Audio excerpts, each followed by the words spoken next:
Hi everyone, I'm Helen, currently a rising junior at NYU Shanghai, majoring in honors mathematics. Today I'm going to talk about my dean's undergraduate research project, Optimization of Network Formation with Reinforcement Learning. Social network and interactive behaviors exist everywhere, including chatting with friends, clicking a link, or even a step in a game. Every action during this process may be based on the individual's knowledge, past experience, and other players' opinions.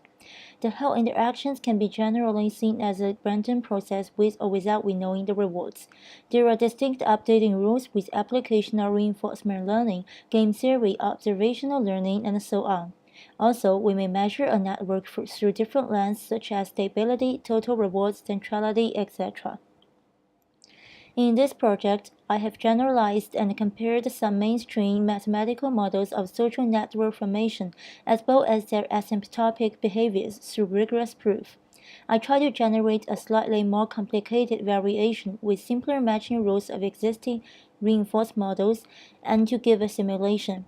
In this video, I will first introduce the models that I have reviewed and then show you the picture and the simulation of the variation.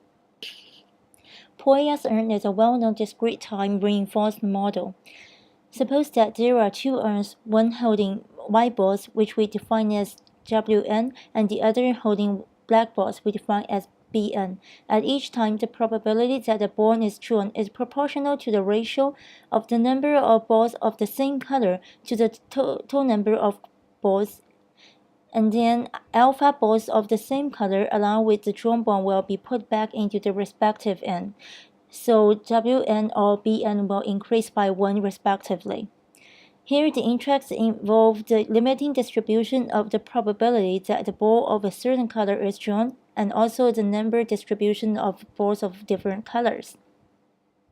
Bernard Friedman generalized the model by adding balls of the other color, which is the color that is not drawn at the same time. He found different limiting distributions according to different beta and rho.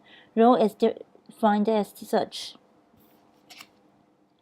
So when beta is 0, it is simply a Poisson, and xn will converges to a limiting variable z which satisfies a beta distribution.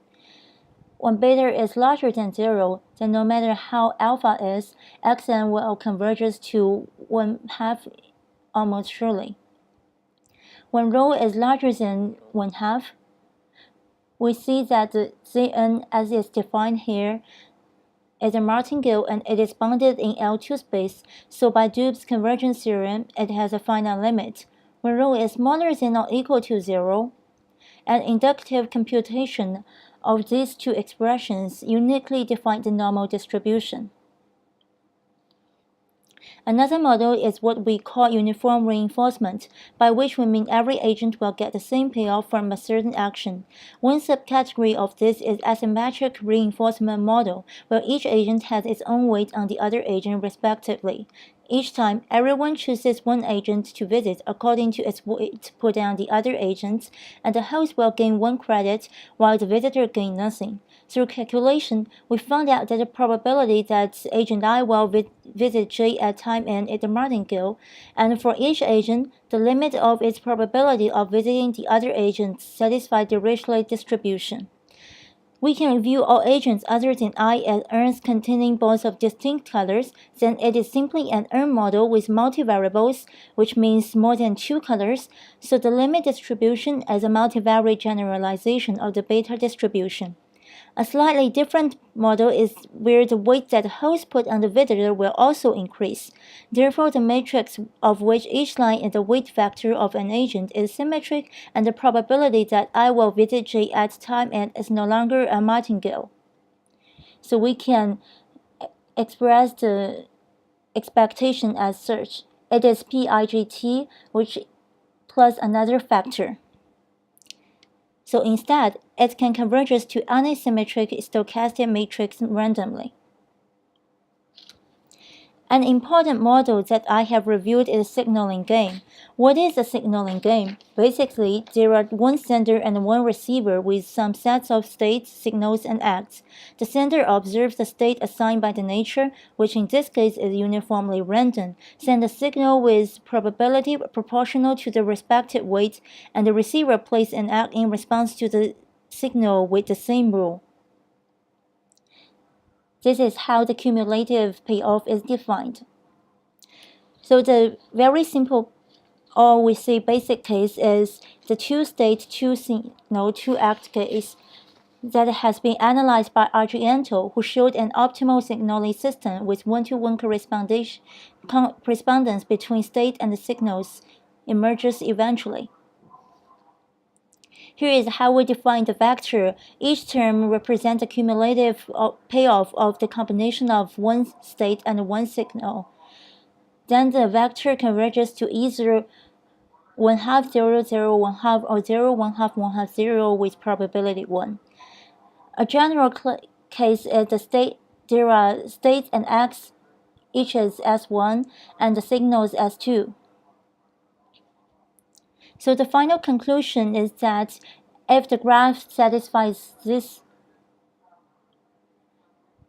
requirements, we have the cumulative payoff of Vij goes to infinity if and only if ij is a link in the graph.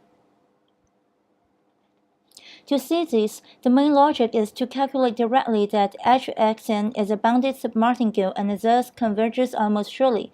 Here is how Hxn defines. It is basically the expected payoff the whole system will get at time n. And also, we define fx as such a vector. And then it is found out that Hx is a Lyapunov function for the ODE partial x partial d equals fx, and xn will converges to the set where we see that px, which is the gradient of h times f, that equals 0, which means that fx will converges to 0 almost surely. Then it restricts the behavior of x away from the boundary. Through the Jacobian of fx and the strategy matrix of the sender and the receiver, we see these results.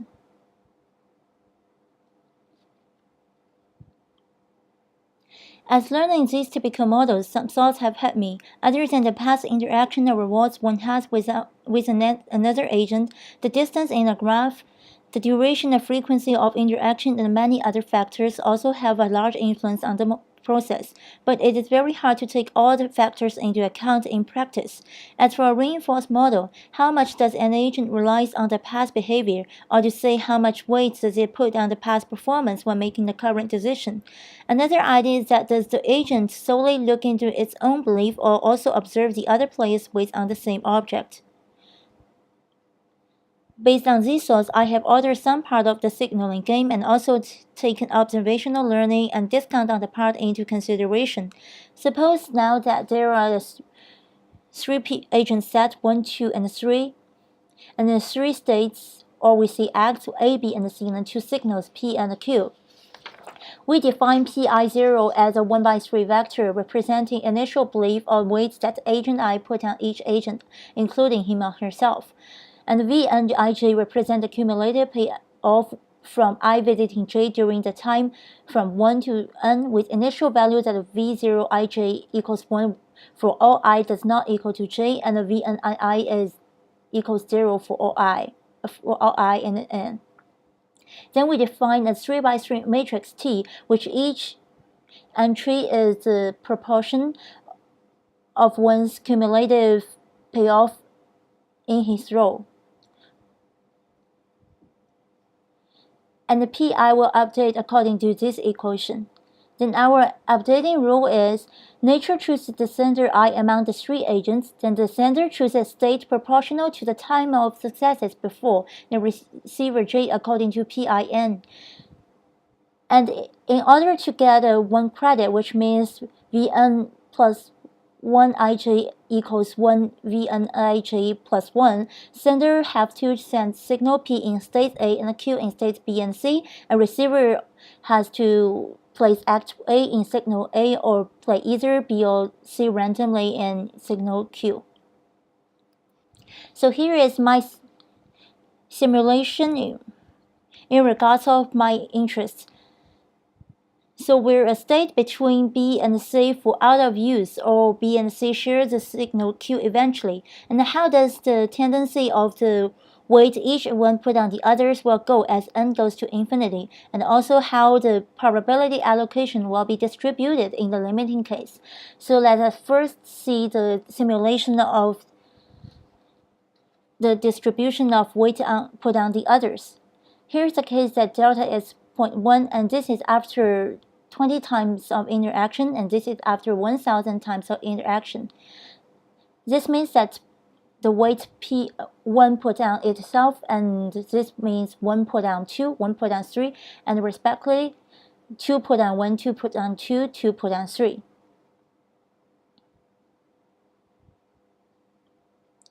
And this is the case where delta equals 0.5.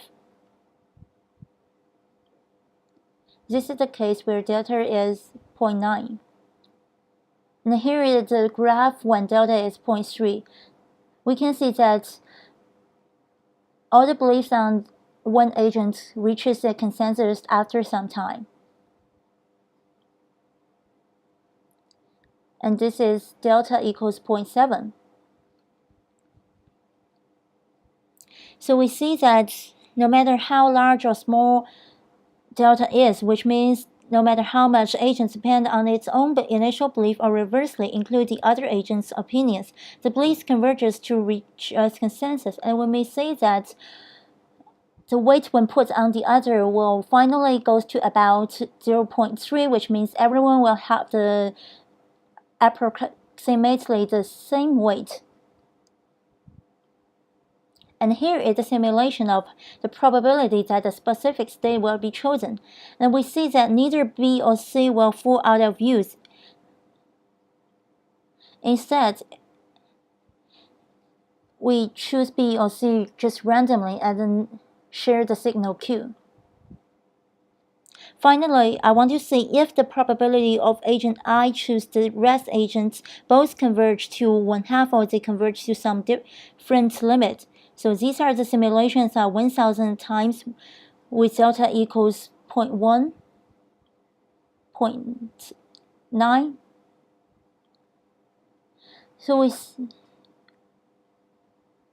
So along with the simulation of the distribution of P, the matrix P before, we may assume that we may guess that the probability allocation will converges to 1/2 for each one. Therefore, based on these simulations, we can make a courageous guess that PIN reaches a consensus independent of delta and initial beliefs, while the more agents listen to the others, which means it has higher delta, the quicker the consensus is reached. Also, from both the tendency of P and the probability allocation, we may guess that each sender converges to choose the other two agents at the receiver with equal probability. However, as the project is still going on, we also need to give a rigorous proof on these guesses, but this is generally what I have done up to now during this project. So thank you for watching.